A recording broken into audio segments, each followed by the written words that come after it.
Hello again. It's been a while. I've been busy lately with some other things, so I haven't been able to make as many videos as I'd like. This is a new one on the King of the North and the King of the South. It ties in somewhat with the early one I did on Gog and Magog. But before I start, I just wanted to let you know that all my videos are now on Rumble on the Truth Transfusion channel. And on the Truth Transfusion channel on BitChute, I now have two playlists. One is the teachings of William Finley, and the other is the Handbook of the Edomite Question. And these are presented by David James, and they're at his website, davidjamesboston.com. I highly recommend those. The teachings of William Finley are very deep. You might listen to them more than once. It just goes very deep into the Bible. It's very eye-opening. And also the Handbook of the Edomite Question is a translation from the German. It's the book by Theodor Fritsch, the Handbook of the Jewish Question, and it also is very eye-opening. And also on my website, truthtransfusion.com, I now have the complete works of Bertrand Comparet in a PDF file. You can get that at the library there. So, the King of the North and the King of the South. Who are they? And how do they fit with Bible prophecy and the last days? They're clearly associated with the last days from what we read in the book of Daniel, chapter 11. I'll suggest that what's going on today in Ukraine is playing out what was foretold in the book of Daniel. And I'll tell you from the start that I would say that the North is Russia, or more specifically Soviet Russia, and the South is the Muslim world. And I'll also tell you that there appears to be a third king involved that doesn't seem to come up in the book of Daniel, chapter 11, but some scholars have claimed that what's foretold there, especially at the very end, involves a third king. And I'll tell you that this third kingdom is the Israeli state, or the Jewish state. And I'll explain that later, how that fits in. So if you go back into the book of Daniel, you'll read this confusing story of the king of the north and the king of the south. They're always scheming at each other, storming at each other with great armies.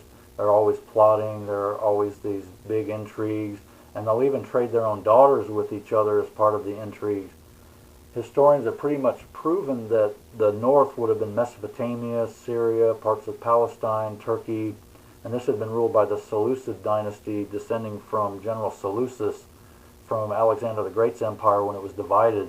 And the south would be Egypt and adjoining territories ruled by the Ptolemaic dynasty from General Ptolemy from Alexander's empire.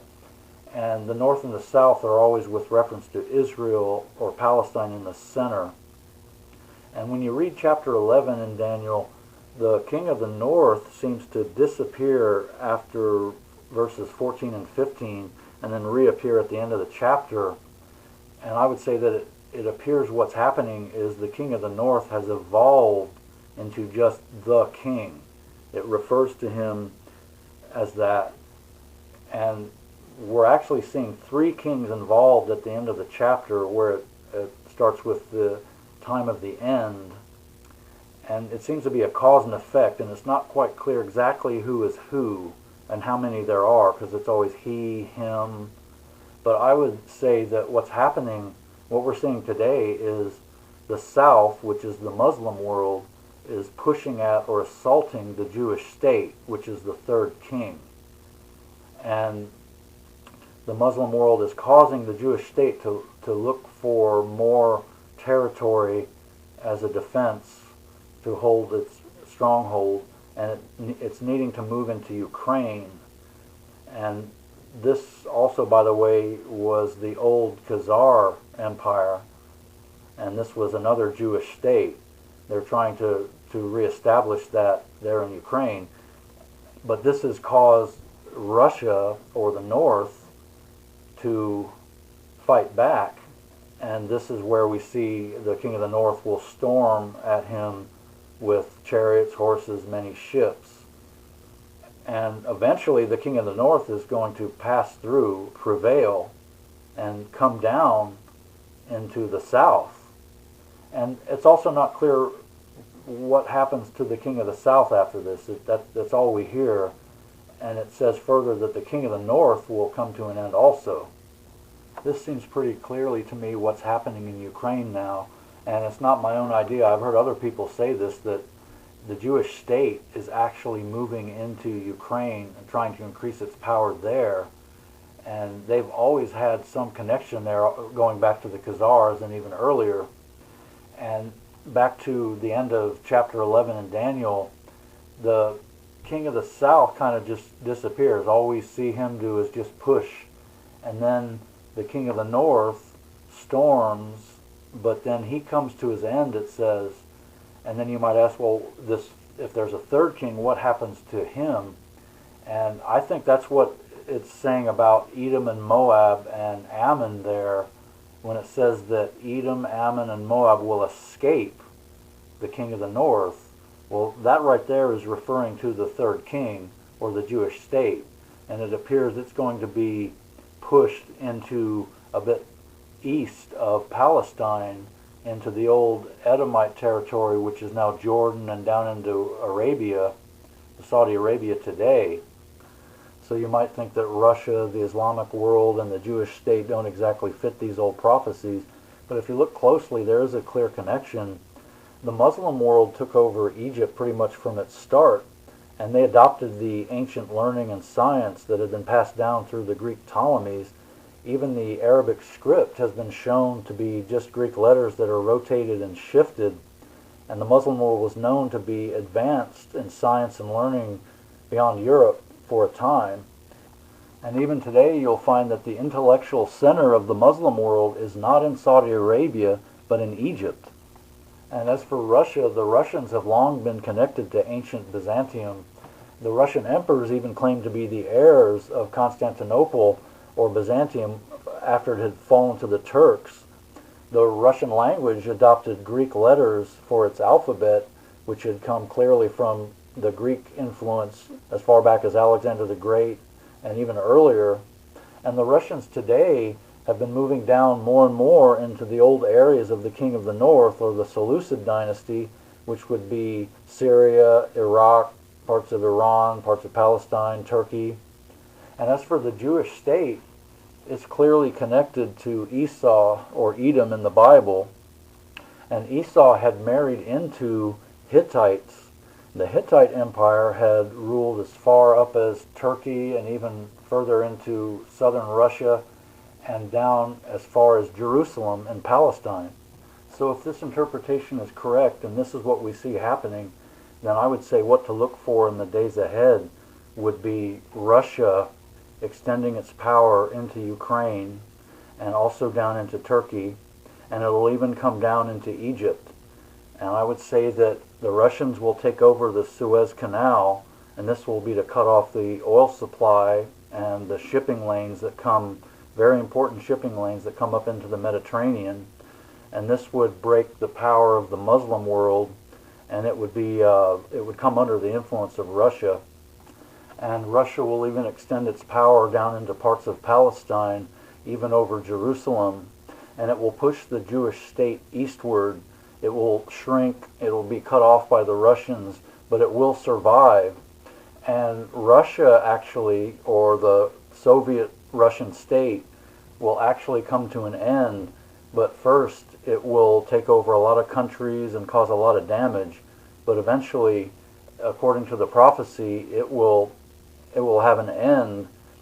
We also have to wonder just who these kings are. Are they symbolic, or are they real people? I would say historically there were real people that manifested these kings, but ultimately I would say they're demonic entities. They're satanic figures that are real, but any leaders of these kingdoms would be mere puppets.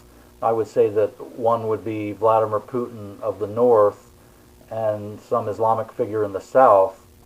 Now, some may still object that the Islamic world isn't just to the south of Israel or Palestine, but there are many Muslims also in the north, in Iran, Iraq, Syria, Turkey, even Russia. But there is an answer for this.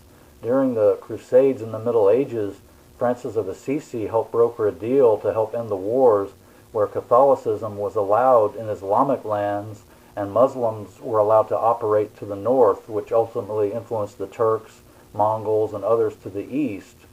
But this was really only on the surface, and it was artificial, and really couldn't last.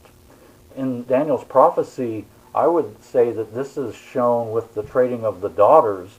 This did really happen where daughters were traded for intrigues, but in the Bible, daughters often represent either a city and also a religion. Religion is considered female in the Bible. So we see a trading of religions in the Crusades, just like the trading of the daughters in Daniel's account. But just as trading daughters failed in these intrigues in history, the trading of the religions is really only artificial and doesn't really move the events. We know that the Islamic religion is really just nominal and superficial in places like Turkey and Russia.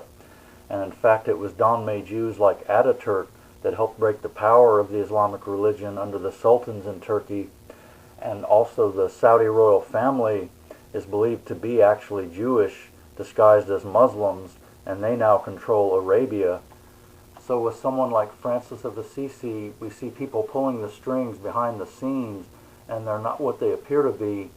And the leaders of these kingdoms are also not what they appear to be. So the leader of the Muslim world may not even be Muslim, and the leader of Russia or the North may not even be Russian.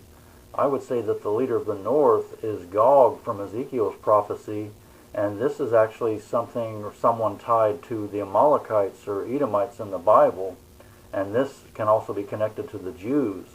And I would say actually that the leaders of these kingdoms are Jews. It's always the Jews pulling the strings behind the scenes, and in fact the leaders in Daniel's prophecy historically were originally Greek, but they probably married into Jewish bloodlines, so they became really Jews and were no longer Greek.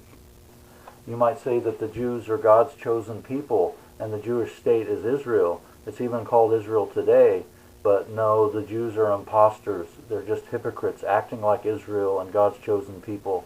It's just Esau getting back at Jacob for stealing his identity. It's the greatest deception of all time. And it's really interesting to me that Edom, Moab, and Ammon survived through all these wars. Why would Daniel use terms for a people that had supposedly been wiped out long ago or removed from their land? And again, I believe that this is the Jewish state, and it lives on, and many people will be fooled into believing that this is Christ's restored kingdom on earth, the restored Israel, but it's actually a satanic kingdom that won't be destroyed until Christ's return. And this is what is prophesied many times in the Bible. This is the final destruction of Edom by Christ himself. So I'll leave it at that for now, and I just want to thank you for watching and for all of your support. Until next time.